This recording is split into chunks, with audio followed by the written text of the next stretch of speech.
Ah bon? Ah bon? Il y a hors-jeu. Il y a vraiment hors-jeu sur le but de Griezmann à la dernière minute, là? Alors, je vous avoue, ça m'a mis en colère, tu vois, parce que, même si ça n'a aucune incidence sur nous, alors, oui, c'est vrai que ça n'a aucune incidence au final, parce que la France est première, mais tu vois, ça me fait chier de finir premier avec 6 points, et que l'Australie ait aussi 6 points. En fait, on finit au même nombre de points, alors que bon, on va pas se mentir, entre la France et l'Australie, il y a un monde d'écart. Ça aurait été au moins plus beau de finir avec 7 points, comme ça, bon, t'aurais acté, tu qualifies pas par rapport, enfin, tu finis pas premier par rapport à la différence de but. Mais franchement, que tu sois supporter français, supporter tunisien, que tu sois supporter allemand, je sais pas, algérien, tout ce que tu veux. Mais dis-moi en quelle année il y a hors-jeu. Même si on est bien d'accord que la Tunisie, sur l'ensemble du match, les gars, on va pas se mentir, ils méritaient de gagner. Et de toute façon, vu la composition assassine de Deschamps, j'ai envie de te dire, ça aurait pas été, bon, ça aurait été mérité limite, tu vois. Après, bon, je pouvais comprendre qu'il fasse tourner. Les gars, il veut se préserver pour les huitièmes, c'est une bonne chose. Mais bon, quand même, tu vois, il y a des trucs. Bref, ça après je vais en parler après, mais oui. Le hors-jeu, je vais pas m'éparpiller, mais le hors-jeu là, il est incompréhensible. En plus, du coup, parce que là je vous explique, quand je suis remonté, moi, dès qu'ils ont rendu l'antenne TF1, bah moi je suis remonté voilà, pour faire mon débrief du coup. Donc à ce moment-là, bah dans ma tête, là j'allais faire le débrief en étant content, j'étais tout sourire, bon, parce qu'on venait d'égaliser. Alors j'étais pas forcément satisfait pleinement de ce match. Mais tu vois, le fait de faire match nul, j'étais quand même content. Au final, ça faisait comme la dernière Coupe du Monde, tu gagnes tes 2 premiers matchs et tu fais un match nul. Et c'était globalement pareil en 2016. Tu gagnes tes 2 premiers matchs et tu fais un match nul et tu vas jusqu'en finale après et tu la gagnes voilà, en Coupe du Monde, etc. Mais non, franchement, je vous dis, ça me perturbe. Et en plus, là, je viens justement de me regarder les règles, du coup, parce que je me suis demandé est-ce que c'est possible. Et si je vois bien, oui voilà, il y a également hors-jeu, pas hors-jeu, non, il y a également hors-jeu, pardon, que si le ballon provient d'un coéquipier et non de l'adversaire. Or, on est bien d'accord, les gars, que le ballon, il revient de l'adversaire. C'est l'adversaire qui la remet en jeu, est-ce que sache. Donc le hors-jeu, à ce compte-là, n'existe plus. Il n'existe plus. En plus, il le remet en étant devant. Enfin, je veux dire, il la remet pas derrière lui, le joueur adverse. Je sais plus c'est qui, le joueur tunisien qui la remet. Donc non, normalement, il n'y a pas hors-jeu. Ce but est complètement valable. Et en plus, vraiment, je vais pas envie d'être parano ou quoi que ce soit, mais on va pas se mentir, les gars, il a pris un coup de pression, l'arbitre. C'est pas possible. Les Tunisiens ont mis un coup de pression. Je sais pas, mais c'est pas possible. Tu peux pas siffler hors-jeu là-dessus. Là, ça va, encore une fois, ce que je dis au final, dans la finalité des choses, ça n'a aucune coïncidence, on finit premier, voilà, on finit premier. Par contre, si ce genre de scénario-là arrive en huitième, en quart, en demi, même en finale, imaginez, que ça soit pour nous ou pour notre équipe, mais les gars, c'est l'un des plus gros scandales qui existent dans l'histoire du football, hein. Même la main de Dieu à côté, ça sera petit. Parce que là, les gars, t'as pas le droit de faire ça, t'as pas le droit. Je suis désolé. Bref, oui, ça commence aussi à me saouler vraiment maintenant que maintenant ça soit plus les limites, c'est plus les arbitres qui décident s'ils vont voir la VAR, non, c'est les supporters maintenant, j'ai l'impression des équipes, selon où tu joues et selon le nombre de supporters d'une équipe en particulier qui sont là, qui te mettent la pression pour que tu ailles voir la VAR, parce que sinon il va jamais la voir la VAR. Même lui, je suis persuadé qu'il sait très bien qu'il n'y a jamais hors jeu. Enfin bref, j'ai rien compris, peut-être que la règle a changé, mais bon, pareil, ça serait bien qu'un jour la FIFA, là, où ils arrivent, ils publient un communiqué, ils te montrent toutes les règles, ils t'expliquent toutes les possibilités. Il va falloir remettre ça à jour, hein, que ce soit la règle du dernier défenseur, ou quand tu pars tout seul maintenant, il y en a certains qui me disent que si tu fais faute, il y a rouge direct, ou d'autres que maintenant il y a plus ça. Enfin bref, il y a plein de choses qu'on doit remettre au clair, c'est n'importe quoi. Bref, depuis tout à l'heure, je vous parle pas réellement, enfin si je vous parle du match, mais je vous parle pas non plus de l'ensemble de ce match. Je devais de prendre le petit truc pour les compos, mais j'ai pas envie de me faire chier, parce que les compos ce soir, les gars, oh mon dieu, de ce Tunisie-France. Avec Mandanda au cash, que j'ai trouvé très mauvais Mandanda. Et je dis pas ça parce que il a pris seulement de but, parce que pour moi, Mandanda, il m'a pas du tout rassuré en tant que gardien. Franchement, je peux comprendre qu'il fasse tourner, hein. J'en veux pas du tout à Deschamps d'avoir fait tourner. Même si j'en veux peut-être un petit peu d'avoir un peu forcé sur le fait de mettre certains joueurs qui ne sont pas à leur poste, tu vois. Parce que autant Kamavinga, on peut le défoncer, parce que voilà, il joue latéral gauche, tu vois.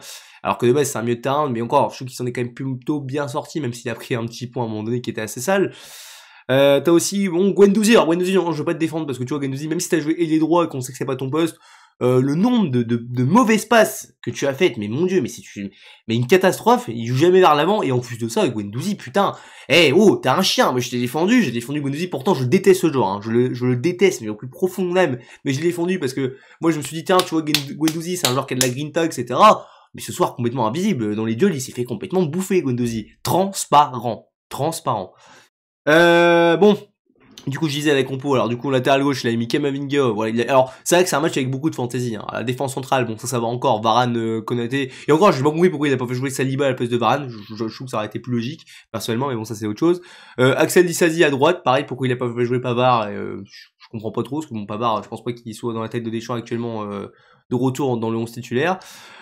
Le milieu de terrain, c'était Tchouaméni, qui s'en est plutôt bien sorti, quand même, Tchouaméni, je trouve qu'il a pas fait un match exceptionnel, mais il a été quand même plutôt là, présent, je trouve, quand même, Tchouaméni. Fofana, par contre, une catastrophe. Alors, Fofana, Veretout, hein, les deux, hein. Alors, Veretout, lui, je m'attendais à rien. Veretout, par contre, c'est le seul joueur, oui, lui, par contre, même avant qu'il pose un pied, sur un match, enfin, sur un terrain de football à la Coupe du Monde, je me suis dit, mais lui, par contre, c'est une catastrophe. J'aurais préféré qu'il prenne un Ndombele, même un TJ Savanier, si tu veux, genre un profil un peu plus créateur, tu vois. Mais bon, ça c'est autre chose. Mais tu vois, s'il voulait même prendre un milieu défensif, c'est qu'on va dire, mais je pense que même j'aurais préféré limite peut-être Moussa Sissoko pour te dire. Et pourtant, Moussa Sissoko, ça fait un moment qu'il a plus le niveau, hein. Enfin, bref. Même Blaise Matuidi, tiens, je l'aurais rappelé à la place de Veretout, personnellement. Bref. Veretout catastrophique, mais par contre, Fofana. Et ce but qu'on prend, Fofana, mais, oh, garçon, t'es pas là, dans les matchs d'intersaison entre juin, juillet, août, là. Non, là, tu es, en Coupe du Monde, mon grand. Oh, c'est quoi, là? L'autre, il s'arrête de jouer. Même si tu es quasiment sûr à 100% qu'il y a faute, tant que l'arbitre n'a pas sifflé, tu dois continuer à jouer. Ça, c'est une règle, mais même nous, même moi, quand j'étais jeune, on me l'a appris, ça. C'est des trucs d'amateurs, c'est des trucs de débutants, c'est une des premières règles qu'on t'apprend dans le football. L'autre, il s'est arrêté de jouer. Et la défense aussi, putain, on est sous le but de Kazri. En plus, putain, c'est Kazri, un joueur que j'aime pas en plus. Bon, un très bon joueur, hein, quand même, je trouve comme c'est un bon joueur de football, Weby Kazri, mais un joueur que j'aime pas par rapport à Saint-Etienne, etc. Mais mon Dieu, mais la passivité, enfin, je sais pas si ça se dit la passivité, je sais pas si ce mot se dit, pas grave, mais la façon dont on a été passif sur le but, mais c'est honteux aussi. L'autre, t'avais l'impression, même les Tunisiens, quand il a marqué, ils étaient choqués, limite. Le but, l'autre, il s'est baladé, il était dans son jardin dans la défense. Il arrive, il pose le pied, pareil, ce que le pire, c'est qu'il me semble qu'il est 1 contre 3, Kazri, un truc comme ça. Il a déposé, et je en reparle aussi, mais Mandanda aussi, putain, vraiment pas décisif, hein. Mandanda, c'est bien pour l'esprit de groupe, tout ce que tu veux. Mais bon, voilà, moi pareil, je comprends pas pourquoi à la place. Et puis, moi je pense qu'à la place, il aurait dû rappeler Albon Lafont à la place d'Ariola ou de Mandanda. Après, je peux comprendre qu'il ait voulu mettre Mandanda un peu dans ce style de joueur à la Rami à la Coupe du Monde pour avoir un peu ce côté grand frère, tout ce que tu veux. Mais franchement, non, pour moi, c'était une idée de merde, parce que bon, là, il a pas le niveau, tu vois. Il a aucune explosivité d'une part, non, franchement, c'est pas beau. C'est pas beau. Après, il y a beaucoup de joueurs qui ont été décevants. Alors, c'est vrai que globalement, dans ce match, on s'est fait, mais les gars, malmenés, hein. Jusqu'à l'entrée à la 60e minute, enfin, jusqu'au but, en fait, parce qu'après, on fait des changements, et ça va beaucoup mieux, et c'est là que tu vois quand même l'énorme gouffre qu'il y a entre nos remplaçants et nos joueurs de champ de base, enfin, du joueur du 11 titulaire. Parce que franchement, excusez-moi du terme, j'ai pas envie d'utiliser le terme, mais on était des putes, hein. Franchement, mon Dieu, on était la pute des Tunisiens, et bravo aux Tunisiens, parce que bon, là, voilà, pour moi, vous méritez pas de gagner le match au vu de enfin, vous méritez de gagner le match dans l'ensemble, mais à moi, vous devez pas gagner ce match parce que il y a, voilà, cette erreur d'arbitrage pour moi qui est normalement sans conteste. Par contre, vous avez fait un match de bonhomme. Et franchement, vous auriez mérité de vous qualifier parce que d'ailleurs, on en parle aussi de ça vite fait. Alors, je vais pas faire le débrief non plus parce que j'ai pas vu le match, mais l'Australie qui bat le Danemark, avec l'Australie qui, du coup, a le même nombre de points que nous, alors qu'on on leur a mis 4-1, tu vois, c'est bon. Du coup, une première défaite en Coupe du Monde depuis face à l'Allemagne en 2014, si je me trompe pas. Et première défaite en phase de poule depuis l'Afrique du Sud, l'Afrique du Sud, face à l'Afrique du Sud, justement. Donc, ouais, c'était une autre époque. Mais ça me fait chier, tu vois, de perdre. Après, ça veut pas dire que si t'as perdu un match en phase de poule, tu peux pas la gagner, hein. L'Espagne, il me semble qu'il a gagné en 2010 en ayant perdu 1-0 face à la Suisse. Mais, tu vois, tu vois, c'est pas beau, je trouve, tu vois, finir comme ça, 6 points, t'as le même nombre de points que l'Australie, alors qu'ils sont pas terribles. Et pareil, est-ce qu'on va peut-être remettre en question un peu cette équipe au final de France? Parce que oui, ok, on a tapé l'Australie, tout ce que tu veux, mais on se rend compte que le Danemark, c'était pas fou non plus, en fait. Le Danemark, on se rend compte que c'était pas fou, ils se sont complètement foirés sur cette Coupe du Monde, pourtant on en attendait beaucoup, hein. Ils ont clairement fini dernier de leur groupe, donc ouais, c'est ça, ils ont même fini dernier, le Danemark, aucune victoire.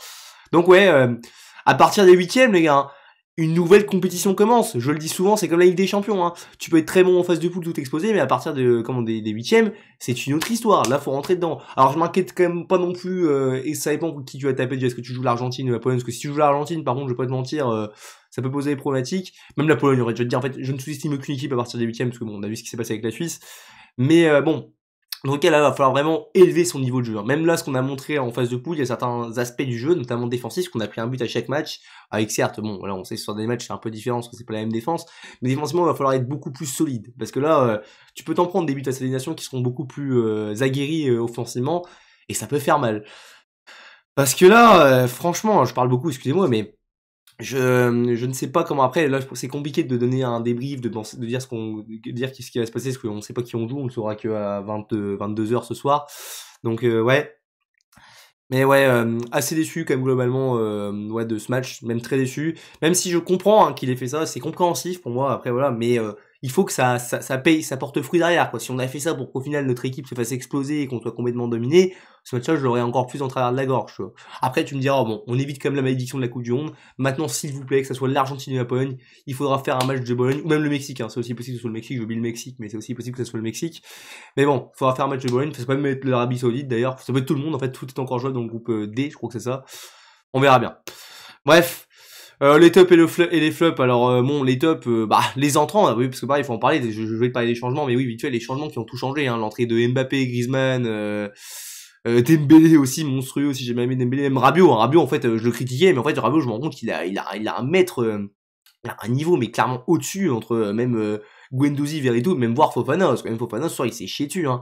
Il y a un monde d'écart entre ces joueurs-là, quand même, entre j'arrive plus à parler, ces deux styles de joueurs. Ça d'une part, donc oui, les changements qui ont vraiment apporté, parce qu'après on va pas se mentir les gars, si on avait mis l'équipe type, je pense que le match est complètement différent, je dis pas forcément qu'on gagne, mais bon, voilà, c'est pas la même entame de match, c'est pas la même pression qu'on a pris pendant toute la rencontre, enfin bref, félicitations quand même aux Tunisiens malgré tout. Les tops et les flops, du coup je voulais en venir par là. Les tops, donc je disais, moi j'ai kiffé l'entrée de Griezmann, pour moi son but a dû être validé, il a été énorme.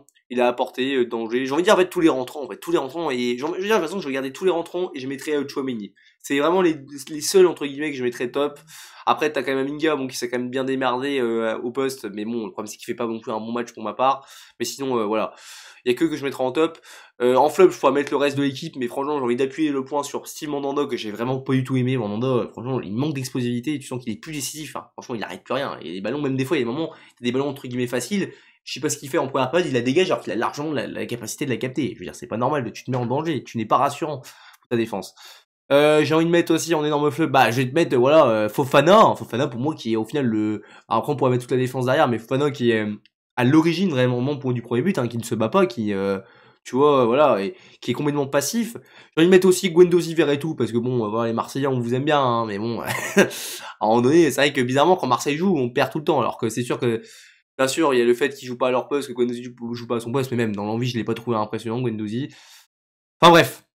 Voilà, c'est vraiment les premiers flops que je mettrais. Après, on a pu mettre d'autres flops, hein. C'est vrai que Varane, c'est pas non plus exceptionnel. Disasi, ouais, moyen, quoi. C'est pas non plus dégueulasse, mais c'est pas impressionnant. Bref, on va voir ce qui va se passer. Je vous dis, du coup, on jouera samedi, parce que le premier du groupe C joue samedi, il me semble. D'ailleurs, je serai au boulot, j'espère pouvoir bien regarder le match dans les bonnes conditions. Qu'est-ce que je voulais dire d'autre?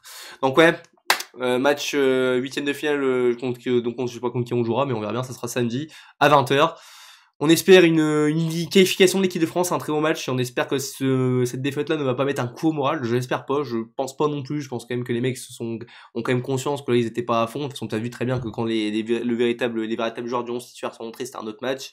Mais bon, on verra bien, voilà, j'espère que ça ne va pas entacher quand même l'esprit du groupe. Bref, on se retrouvera du coup samedi pour le débrief. Et peut-être que je ferai une vidéo, peut-être pas ce soir du coup, mais demain pour parler du futur adversaire de l'équipe de France en huitième de finale, pour voir ce qu'on en pense. Voilà. Bref, sur ce, j'ai rien d'autre à vous dire. N'hésitez pas à donner votre avis, que ce soit en pouce bleu ou en pouce rouge, même que ce soit en commentaire. J'accepte tous les commentaires tant que c'est avec le respect. Voilà, moi, même qu'on soit pas d'accord avec moi, on a le droit. Hein, si certains sont pas d'accord sur leur jeu, voilà, n'hésitez pas, à exprimer votre désaccord, mais à argumenter, bien sûr, c'est toujours le plus important. Voilà. À part ça, j'ai rien d'autre à vous dire, à part allez les Bleus, et on prie pour une qualification samedi face, je sais pas qui, mais voilà, face au deuxième du groupe C. Voilà. Allez, à plus les amis.